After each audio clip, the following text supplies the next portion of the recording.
Good afternoon, class. I hope you guys are all doing well. This video is to show you guys how to do your vocabulary for Unit 3, the Industrial Revolution. So this is going to be a step-by-step going over the vocabulary. And the reason that I have started with these two windows open is that this video will be available to you guys via YouTube. I will send you guys the links on Canvas. And you might want to have it open on the side so that you can refer back to it when you do your assignment. So this is what we're going to do. I just have like random YouTube up. You would probably have me speaking on the other side. Let me just get rid of this window and make this bigger so that we can work more comfortably. So your assignment will be to complete these 12 words with examples and illustrations, and then you'll get to practice them on Quizlets. And I have the link here, and I have the instructions on how to do that here. And I'll go over that at the end of these videos. Our very first word is industrialization. And industrialization is the process of developing machinery for the production of goods.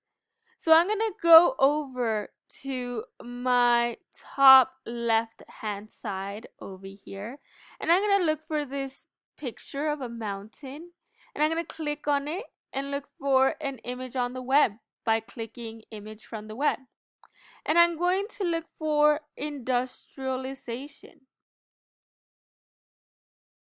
And I'm going to choose an image, and oh look, this image is the one we did in class. I might choose that one. But you know, actually I want this one. I want to change things up a bit. Ah, where'd it go? I'm going to do it again.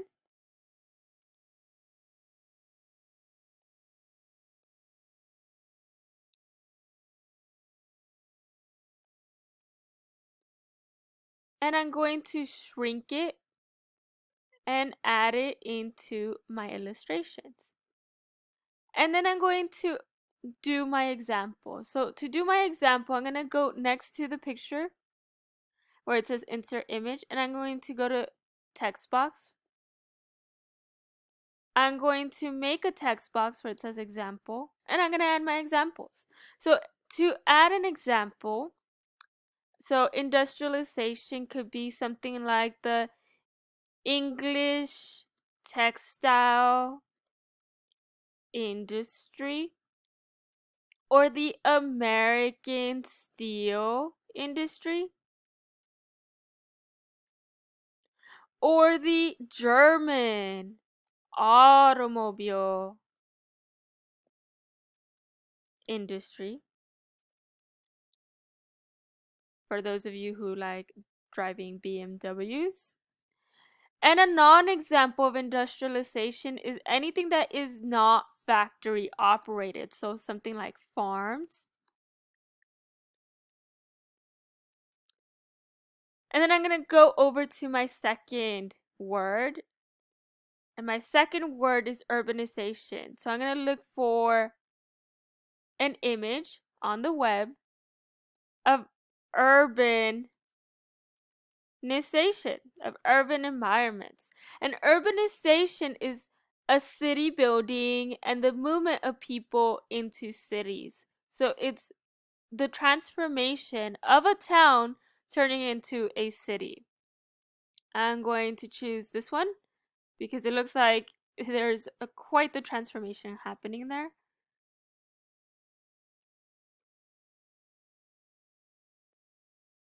This, I believe, is Rio de Janeiro. Or at least it looks very close.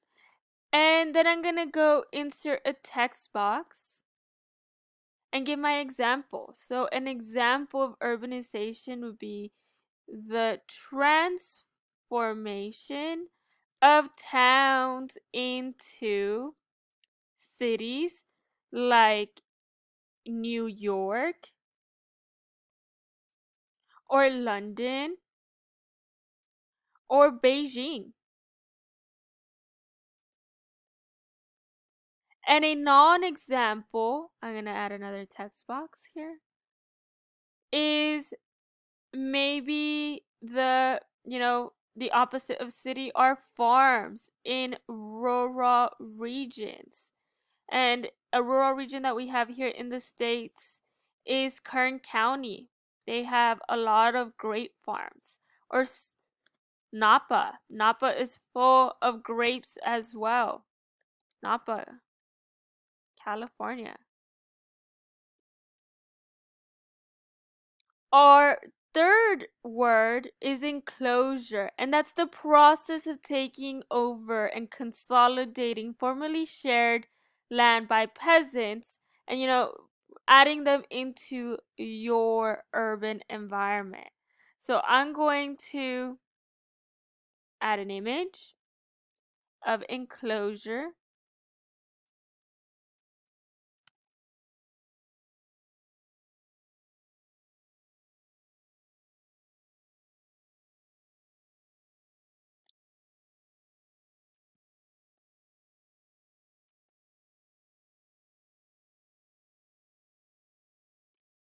And I'm going to choose this one with the little horse.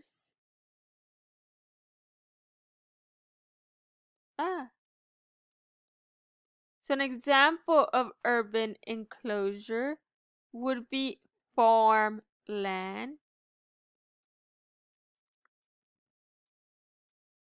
or the land owned by small farmers. And a clear non-example could be private property, right? Because enclosures are collectively owned.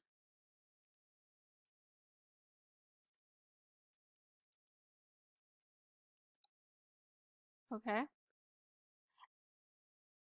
And then we have the idea of natural resources. And natural resources are going to be materials such as minerals, forest, water, fertile land that occur in nature that could be used for an economic gain. And let me give you guys one of the biggest examples that we're going to talk about during the Industrial Revolution, which is coal. Coal is going to be a huge natural resource of the Industrial Revolution. So I'm going to look for a picture of coal, a lump of coal, and I'm going to add it to my Freyer chart. And I'm going to add, as an example, coal, because it was used to make iron and then also used for transportation as fuel. And a non-example of a natural resource could maybe be things that we can't use for economic gain, which are maybe, well, under capitalism, everything's a natural resource.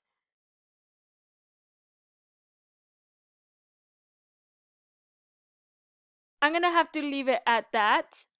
And I'm going to actually end this video here and continue the other videos in a part 2 because I can't upload more than 10 minutes at a time to YouTube. So I'll see you guys in part 2.